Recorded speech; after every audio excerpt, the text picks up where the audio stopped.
नमस्कार, ये है आपका अपना बिहार का सबसे भरोसेमंद न्यूज चैनल जहां खबरें मिलेंगी बिल्कुल सटीक, तेज और निष्पक्ष। हम लाते हैं बिहार सरकार की योजनाएं, बिहार की राजनीति, शिक्षा, रोजगार, कृषि, अपराध, संस्कृति और आम जनता से जुड़ी हर बड़ी छोटी खबर सबसे पहले, सबसे भरोसेमंद तरीके से। तो चलिए खबरों के साथ आगे बढ़ते हैं। तो वीडियो को लाइक करके चैनल को सब्सक्राइब जरूर कर दें और कमेंट में बताइए कि आप ये वीडियो कहां से देख रहे हैं। बिहार में जीविका दीदी का दर्द। खबर ये है कि सरकार 10,000 रुपए की सहायता जीविका से जुड़ी महिलाओं के खाते में भेज रही है, लेकिन जमीन पर महिलाएं चिंतित है कि ऋण वसूली एजेंट, लोन रिकवरी एजेंट्स इस राशि को तुरंत वसूलने की धमकी देते हैं। राशि ग्रुपों में बंटेगी। सभी जीविका दीदियों को 10,000 रुपए एक साथ नहीं दिए जाएंगे। राज्य सरकार ने बताया है कि यह राशि 14 अलग अलग तिथियों पर उनके खातों में दी जाएगी। पहली किस्त जारी, बड़े पैमाने पर ट्रांसफर। 57 लाख जीविका दीदियों के खातों में 10,000 रुपए की राशि ट्रांसफर की गई। बदले में इस योजना को मुख्यमंत्री महिला रोजगार योजना कहा गया है। जीविका बैंक की शुरुआत का प्रस्ताव। बताया गया है कि पीएम मोदी जीविका बैंक का शुभारंभ करने वाले हैं, जिससे ग्रामीण महिलाओं को सस्ता लोन मिले सके और उनकी आर्थिक स्थिति में सुधार हो सके। चुनावी तैयारी। निर्वाचन आयोग ने बिहार की अंतिम मतदाता सूची 30 सितंबर को जारी करने का कार्यक्रम रखा है। नई सूची में करीब 7.3 करोड़ मतदाताओं के नाम होने की संभावना बताई जा रही है। राजनीतिक दल और जनता दोनों इस प्रकाशन पर कड़ी नजर बनाए हुए हैं। वोटर लिस्ट असर। अंतिम मतदाता सूची जारी होने के बाद चुनावी रणनीतियां तेज होंगी। दलों ने नए और हटे हुए नामों का विश्लेषण शुरू कर दिया है। कुछ सीटों पर प्रभाव की बात कही जा रही है और मतदान से पहले पॉलिटिकल रैलियों में गतिविधि बढ़ने की उम्मीद है।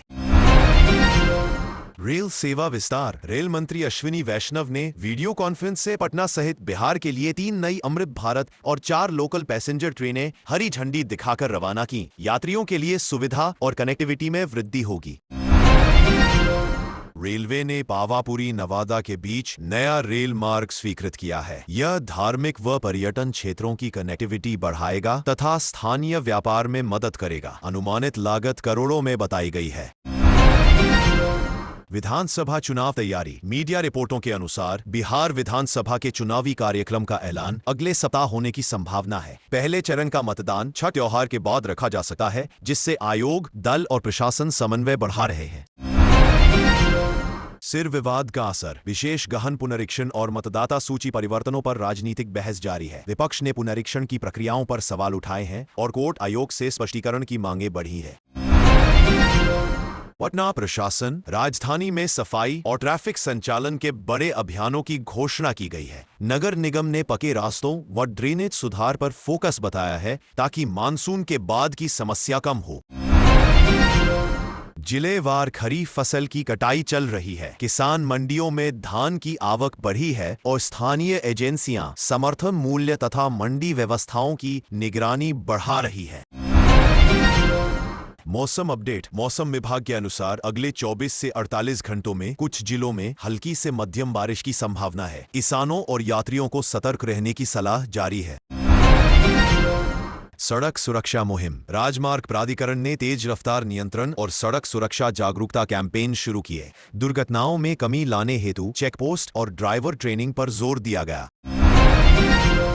स्वास्थ्य सेवा। राज्य स्वास्थ्य विभाग ने चुनिंदा जिलों में मोबाइल हेल्थ क्लिनिक की शुरुआत की है ताकि दूरदराज इलाकों में प्राथमिक स्वास्थ्य सेवाएं पहुंचाई जा सके। शिक्षा अपडेट। सरकारी स्कूलों में शैक्षणिक सत्र के लिए नई पाठ्य सामग्रियां और शिक्षक प्रशिक्षण प्रोग्राम आरंभ किए गए हैं। परीक्षाओं की तिथियों का ऐलान जिला शिक्षा कार्यालय करेगा।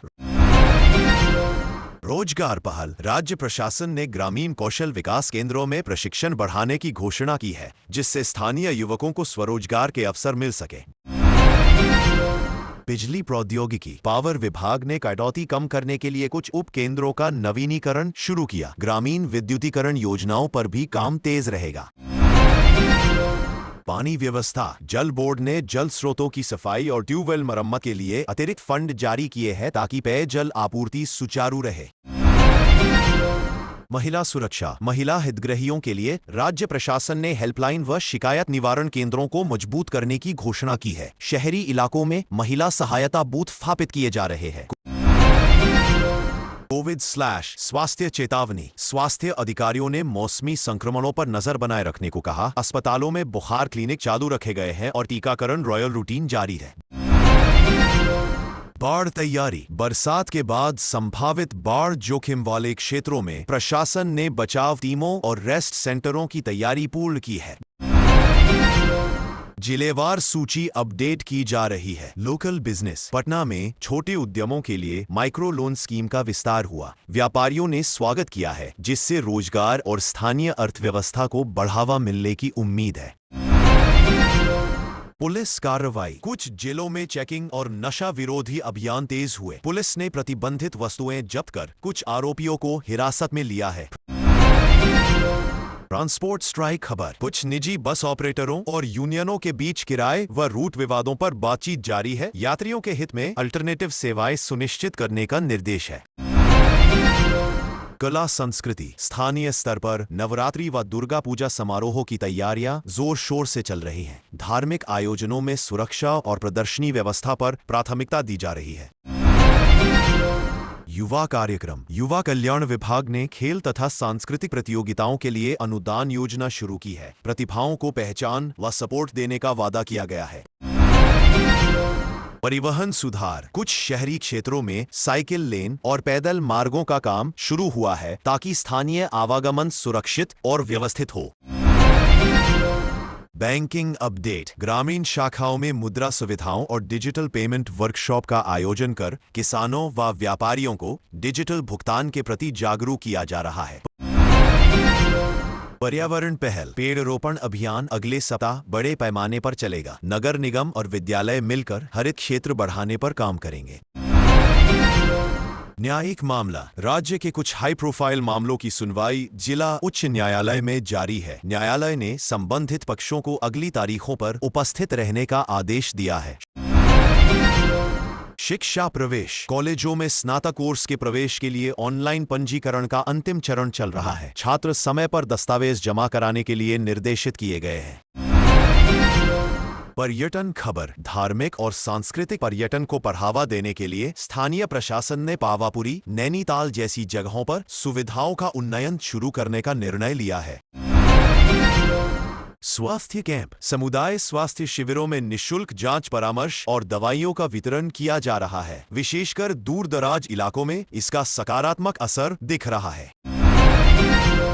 जल प्रबंधन। कुछ जिलों में तालाबों और जलाशयों की सफाई का कार्य चल रहा है, ताकि सूखा व पानी के भंडारण में मदद मिल सके। स्थानीय किसानों ने इसका स्वागत किया।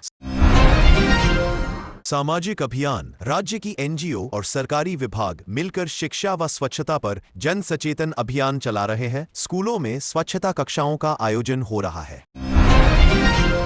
कृषि समर्थन मूल्य। मंडी अधिकारियों ने खरीफ फसलों पर कीमत निगरानी की घोषणा की। किसानों को बाजार में उचित रेट दिलाने के निर्देश दिए गए हैं।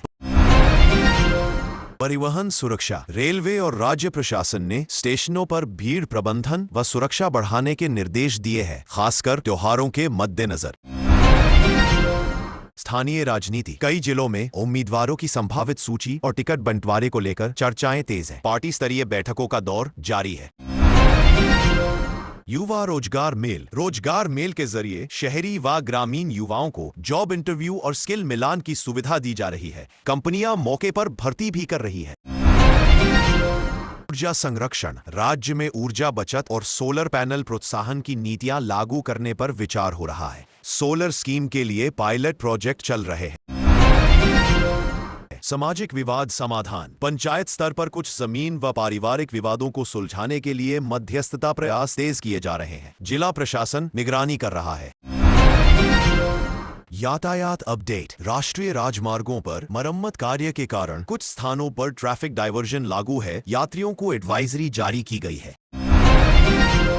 व्यापार निर्यात। राज्यों के छोटे मध्यम उद्योगों को निर्यात बढ़ाने हेतु सहायता और प्रशिक्षण कार्यक्रम सरकारी कार्यालयों द्वारा संचालित किए जा रहे हैं।